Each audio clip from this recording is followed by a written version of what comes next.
नमो अरहंतारम नमो सिद्धारम नमो वार्यारम नमो ध्यायारम नमो लोहि सबसाऊरम शुद्धात्मानमनेकांतम साधमुत्तम मंगलम वंदे संदष्टि सिद्ध्यर्थम संदष्ट्यर्थ प्रकाशकम मंगलम भगवान वीरो मंगलम गौतम गणी मंगलम कुंद कुंदाद्यो जैन धर्मोस्त मंगलम ये झाया जाने कही कम कलंक रही उणित निरंजन राण मृत्यु परम पूर्णवे नमः समय साराय स्वानुभूत्याचिकास्ते चित स्वभावाय भावाय सर्वभावांतरिक्षिति।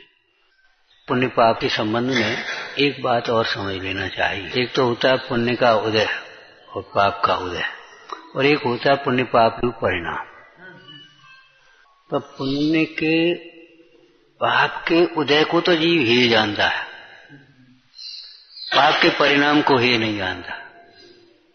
और कैसी बेईमानी करता है, पुण्य के परिणाम को, पुण्य की क्रियाओं को तो हे करके छोड़ता है और पुण्य के उदय को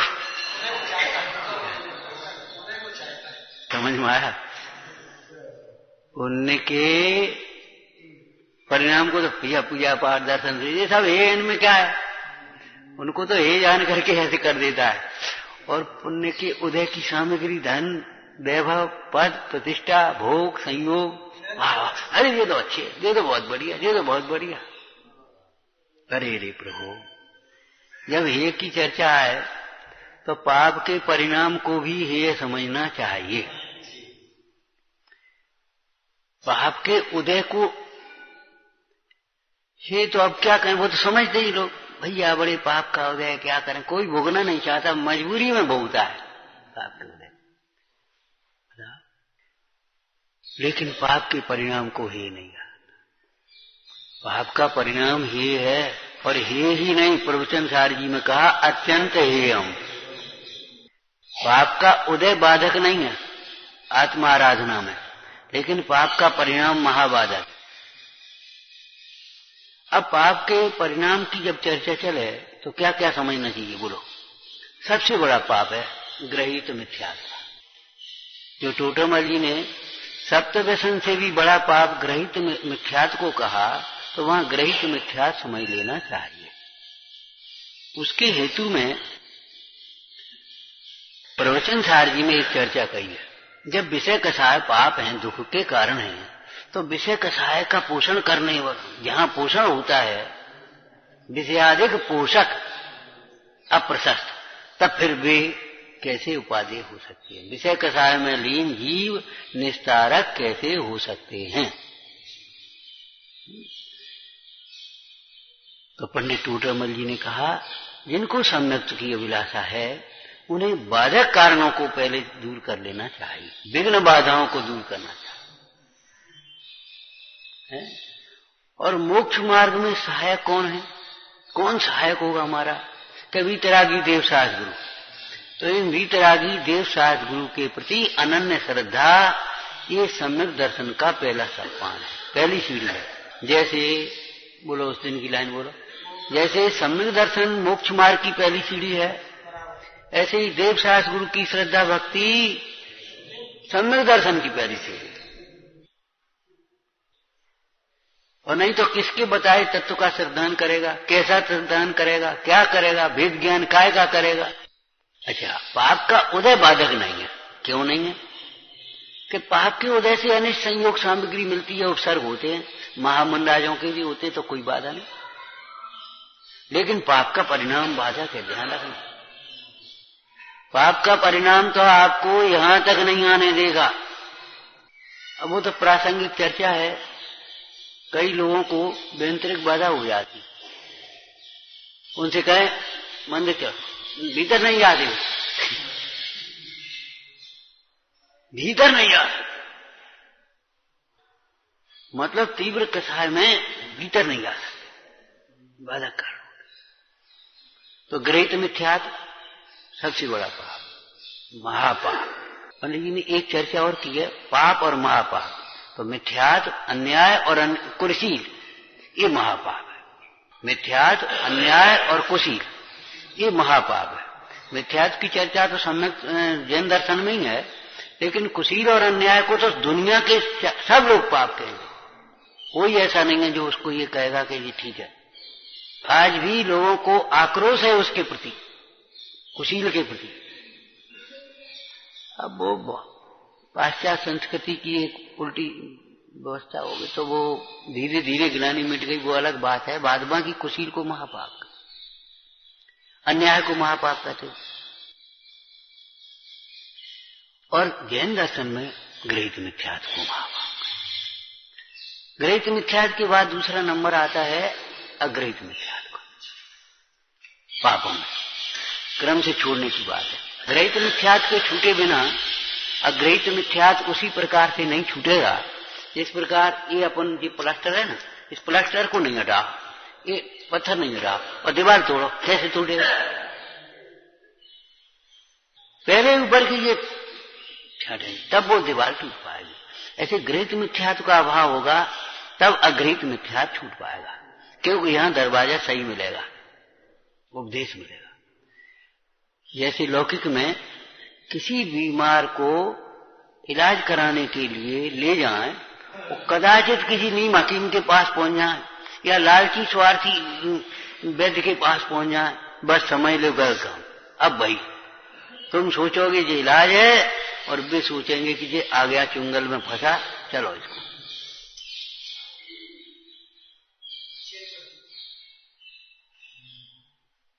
इसलिए दिखाने से पहले, इलाज कराने से पहले आपस में चर्चा करके कहो भैया कौन को दिखाएं, क्या करने, उनके पास जाओ, तुम बताओ भैया हमें तो कुछ पता नहीं कि दिल्ली में को डॉक्टर है, कहाँ है, आप बताओ कौन को दिखाने। अगर अच्छे डॉक्टर के पास पहुंच गए तो ये समझ लेना कि बर्बादी भी कम होगी, खतरा भी नहीं होगा, इलाज भी सही हो जाएगा। ऐसे महाभाग्य से देवशास्त्र गुरु के पास आ गए, बस समझ लो अब आपका निस्तार हो गया। अब कर्म योग सुघाट आयो, पार हो दिन जात है, ध्यान धर्म की नाव बैठो, शिवपुरी कुशलात है। और देखो आचार्य भगवंतों ने थोड़ा सा मनोविज्ञान भी लिया है, और मनोविज्ञान कोई निरर्थक नहीं है, निराधार नहीं है, कर्णान योग के हिसाब से है। भगवंतों की भक्ति में पुण्यबंध भी होता है, इसलिए बाह्य विघ्न बाधाएं भी यहीं दूर होती हैं। मोक्ष भुक्त मुक्त दाता, मुक्ति तो यहाँ है ही, मुक्ति का मार्ग तो यहाँ मिलेगा ही, लेकिन भोगों की सामग्री भी आपको यहीं मिलेगी। इंद्रादिक पद नहीं चाहूं तो तुम्हें ही मिलेंगे,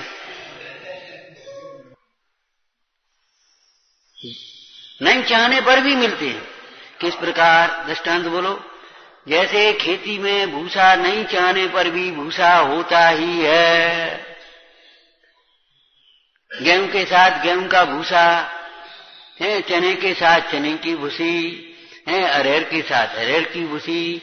अब तुम सोचो कि गेहूं का भूसा और अरहर के साथ में हो जाए, ऐसे नहीं। मतलब सम्यक्त के साथ होने वाला पुण्य भी अलग प्रकार का है, उत्कृष्ट पुण्य है। मिथ्यात के रहते हुए धर्म तो होता ही नहीं है, पुण्य भी उत्कृष्ट नहीं होता। इसलिए ऊंचे ऊंचे देव पद आदि, चक्रवर्ती आदि पद, ये सब सम्यक दृष्टि जीवों को बनते हैं। तीर्थंकर प्रति सबसे प्रकृति सबसे उत्कृष्ट पुण्य है, सम्यक दृष्टि कोई बंधेगी। उसके बाद का फिर क्रम है सप्त व्यसन पापों में, गृहीत मिथ्यात, फिर अगृहीत मिथ्यात, फिर सप्त व्यसन आदि। फिर विषय कषायों की तीव्रता, आसक्ति, विषय कषायों की तीव्रता, मोह की तीव्रता, क्रोध मान माया लोभ आदि में किसी भी एक कषाय की तीव्रता। और ये तो बात हम कहते हैं, एक कषाय भी अगर तीव्र हो जाएगी तो यहां बैठे नहीं रह पाएंगे, अपन उठा देगी, चलो कितने ऐसे कह दी, हटो यहां से।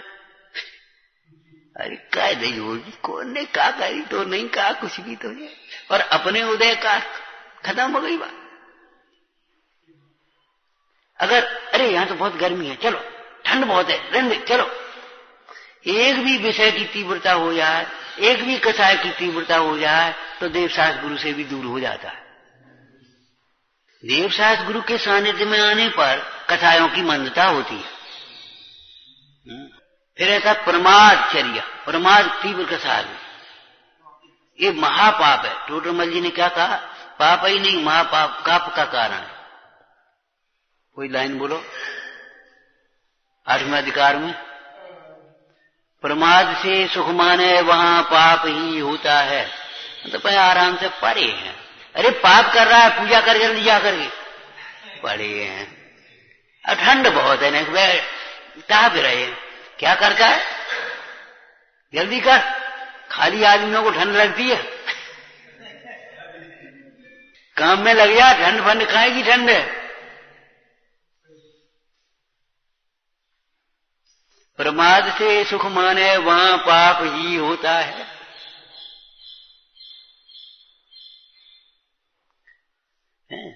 तो ये पाप को अत्यंत हे कहा। और देखो एक और चर्चा की, आलस छुड़ाया सबसे पहले, मिथ्या छोड़ने के लिए। अब क्या समझ रहे? मिथ्या छोड़ने के लिए आलस छुड़ाने की बात है। ये प्रमाद छूटेगा सप्तम गुणस्थान में, वो अलग बात है, वो सूक्ष्म कथन है। जैसे भय 8वें गुणस्थान में छूटेगा, वो अलग कथन है। लेकिन प्रमाद, आलस छोड़ो, क्रिया सुधारो, ज्ञानाभ्यास करो, तब तुम्हारा मिथ्यात्व मिटेगा। अगर तुम आलस से नहीं छोड़ोगे, धर्म कार्य में तुम्हें पूजा में, स्वाध्याय में, दान में, भक्ति में उल्लास नहीं आएगा, तो तुम्हारा मिथ्यात्व नहीं मिट पाएगा।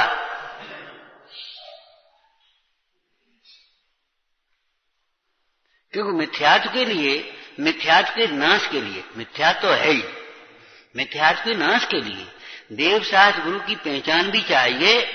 और आगे बोलो, उनके प्रति तान मान धन कथाय शक्ति द्रव्य क्षेत्र काल भाव का समर्पण भी चाहिए।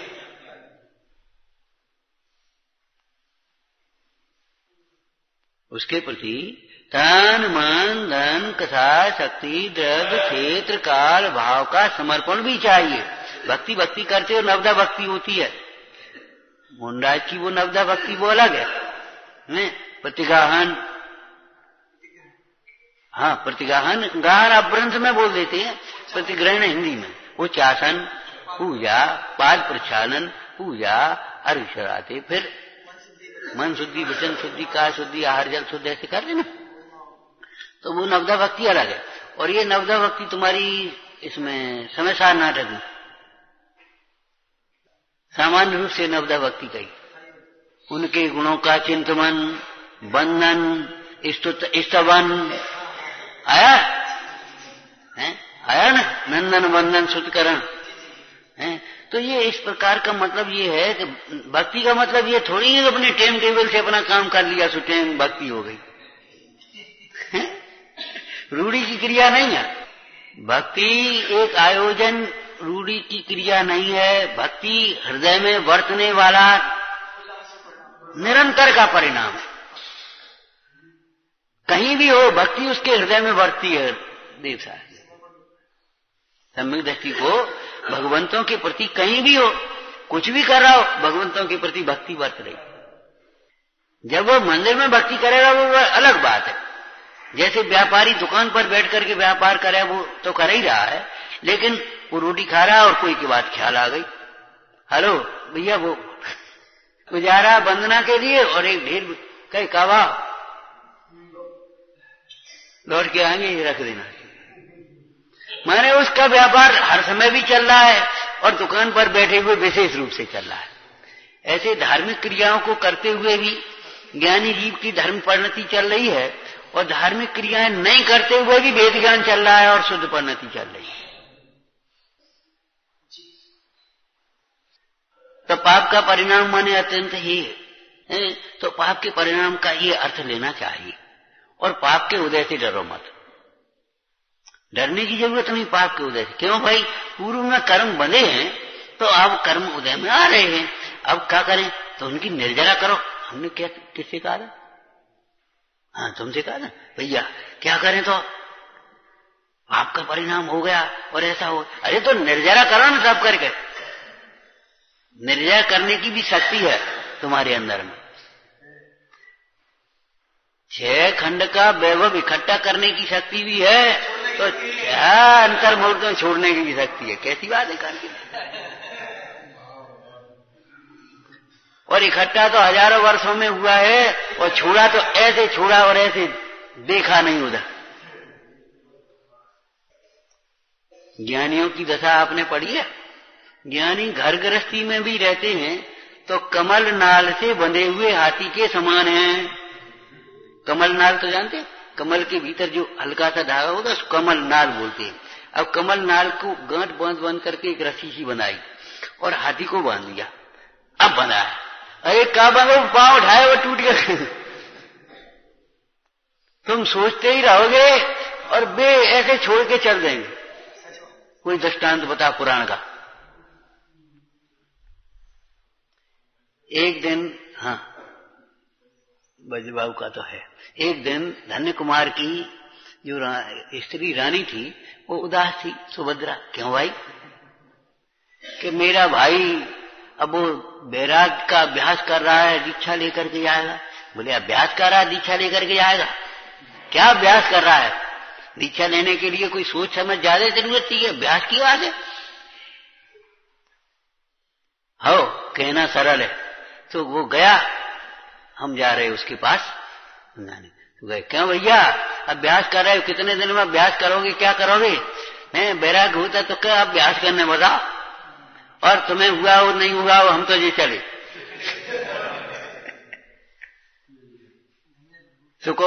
सुकुमार ने क्या अभ्यास किया था? सुकौशल ने क्या अभ्यास किया था बताओ? वज्रबाहु ने क्या अभ्यास किया था? ससुराल से जा रहा था स्त्री के साथ, और वहीं दीक्षा लेकर के चले गए। अरे उत्तम पुरुषों के पुरुषार्थ भी उत्तम है, क्योंकि ये रुचि का काम है, ये रुचि का कार्य है। इसलिए कहा तत्व का निर्णय और श्रद्धान ही कठिन है, आचरण कठिन नहीं है। क्यों? वह रुचि का कार्य है। सम्यक दृष्टियों का सांसारिक कार्य करना उन्हें बोझा लगता है, धर्म कार्य बोझा नहीं लगता। धर्म कार्य में तो उल्लास होता है। तो ये पाप को अत्यंत ही समझने का कारण, कहने का कारण क्या है? गाथा में से बोलना प्रवचन साहब जी की, कि उस पाप के उदय से जीव नरकादिक में जाता है, तब धर्म के निमित्तों से भी दूर हो जाता है। अच्छा, तीव्र पाप वाले जीवों की संगति खराब होती है, इसलिए वे देव शास्त्र गुरु से दूर होते हैं। इसलिए उन जीवों को धर्म का अवसर भी नहीं है। धर्म तो है ही नहीं, धर्म का अवसर भी नहीं है। अब रहा पुण्य, तो पुण्य के परिणामों में पात्रता होती है। पुण्य के परिणाम माने मंद कसाय रूप परिणाम। मोह आदि की मंदता, कसायों की मंदता, विषयों के प्रति मंदता। अब मंदता वाले जीव धर्म मार्ग में लग सकते हैं यदि यथार्थ उपदेश मिल जाए तो। दृष्टांत बोलो, जैसे कठोर भूमि हो, जली भूमि हो, उसमें तो भैया बीज का बोगे, क्या करोगे? लेकिन अच्छी नर्म भूमि हो तो उसमें बीज बोया जा सकता है, उसका अंकुरा आ सकता है। क्रोध से जली हुई, मान से कठोर हुई, माया की ककरीली गड्ढे वाली वैसी भूमि है, और लोभ का दलदल, उसमें क्या बोगे? क्या बोगे? कैसे बोगे? बताओ। क्या क्या वो बीज सड़ जाएगा उसमें दलदल में। ऐसे लोभी के हृदय में क्या होगा? विषयों का लोभी। उपदेश उसको पास हृदयंगम नहीं होता। तो कसायों की मनता में ये जीव समझ सकता है। इसलिए पुण्य को कथनचित उपादेय भी कहा, व्यवहार नए की बात। पुण्य को कथनचित उपादेय भी कहा, पाप से बचाने के लिए, पाप से बचाने के लिए। और जब हे कहा तो ऊपर चढ़ाने के लिए। ध्यान रखना, पुण्य का निषेध उससे ऊपर धर्म कर सकता है। पुण्य का निषेध पाप के द्वारा नहीं किया जा सकता। लौकिक में भी कोई बात क्लर्क ने कर दी तो अधिकारी उसका निषेध कर देगा। सिविल कोर्ट से अगर उसका फैसला है तो हाई कोर्ट निषेध कर देगा। हाई कोर्ट का फैसला है सुप्रीम कोर्ट निषेध कर देगा। सुप्रीम कोर्ट का फैसला सिविल कोर्ट निषेध कर सकता है। अधिकारी के कथन का निषेध क्लर्क कर पाएगा? कैसे कर देगा? तो पाप की क्रियाओं के द्वारा पुण्य क्रियाओं का निषेध करोगे तो क्या होगा?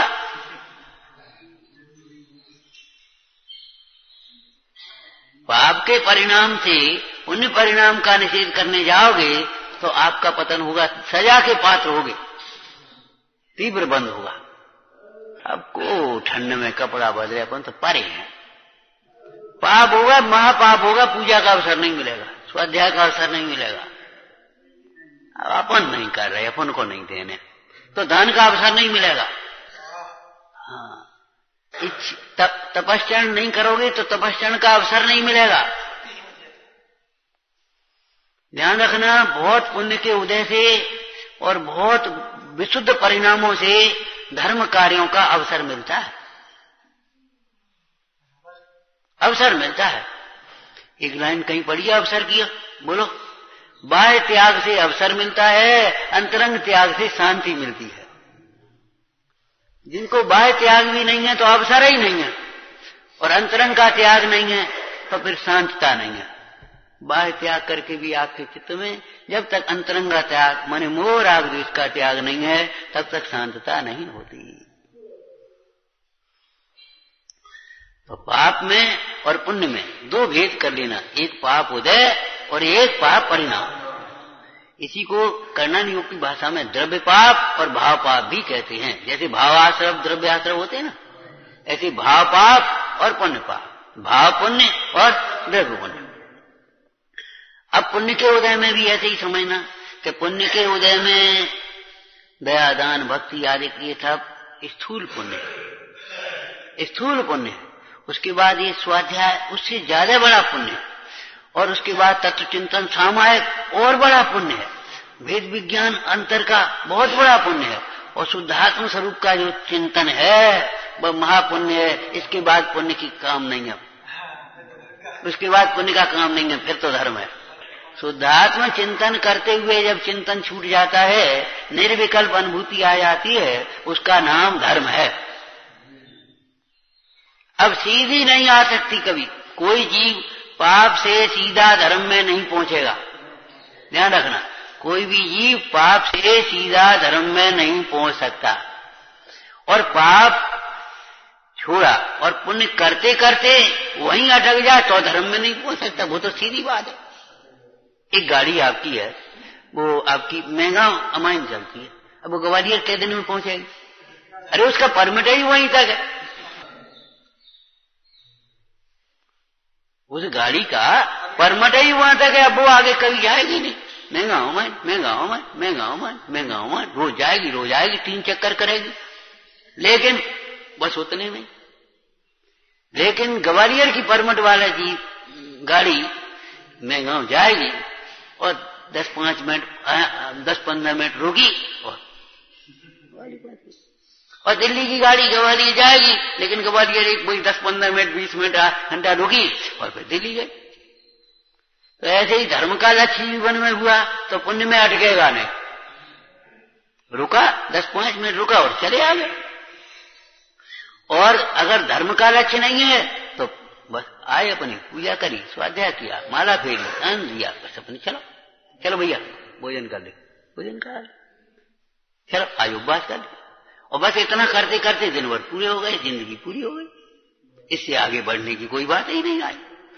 लेकिन धर्म का लक्ष्य वाला जीव भी ये सब काम करेगा, लेकिन अंतर में भेद ज्ञान रहेगा, और वह जीव इस कक्षा को पार करके, कक्षा का नए कक्षा कही ना, ऐसे ये कक्षा क्लास वाली कक्षा नहीं, इस क्रम को पार करके वह शुद्ध स्वरूप में पहुंच जाएगा। इसलिए ये बीच की दशा है, ये पुण्य की दशा। अब जैसे पाप में स्थूल और सूक्ष्म चलते चले जाते हैं, पाप और महापाप, ऐसे ही पुण्य में पुण्य और महापुण्य चल रहा है। क्रम क्रम से मंद, मंदतर और मंदतम है। तत्व चिंतन में महापुण्य होता है, बहुत पुण्य होता है। सामायिक में बहुत पुण्य होता है, लेकिन सामायिक का हो, खाली ऐसे बैठ जाने का नाम सामायिक नहीं है। छल नहीं है इसमें सामायिक में। 5वें अधिकार में पढ़ लेना कि भाई पूजा पाठ करने में आरंभ होता है, यहां आरंभ नहीं होता, सामायिक आदि कार्य करो। तो उन्होंने कहा सामायिक शरीर की क्रिया का नाम थोड़ी से बैठ गए। अरे भाई, सरागी जीवों का उपयोग बाह्य अवलंबन के बिना नहीं लगता, इसलिए बाह्य अवलंबन से उनका उपयोग लगेगा, उतना अवलंबन होगा। सामायिक कर सको तो बहुत अच्छी बात है, लेकिन हमें मालूम नहीं कर पाओगे तुम। कर सको आत्मध्यान करना अपन को। आत्मध्यान ऐसे बातों से थोड़ी होगा। आत्मध्यान तो भाई ध्यान की प्रधानता मुनिराजों को होती है, ज्ञानाभ्यास की प्रधानता गृहस्थों को होती है। तो अपनी भूमिका के अनुसार अगर परिणामों का योग्य परिणामों का निषेध करने जाएगा तो तेरे परिणाम अयोग्य हो जाएंगे, उल्टे हो जाएंगे।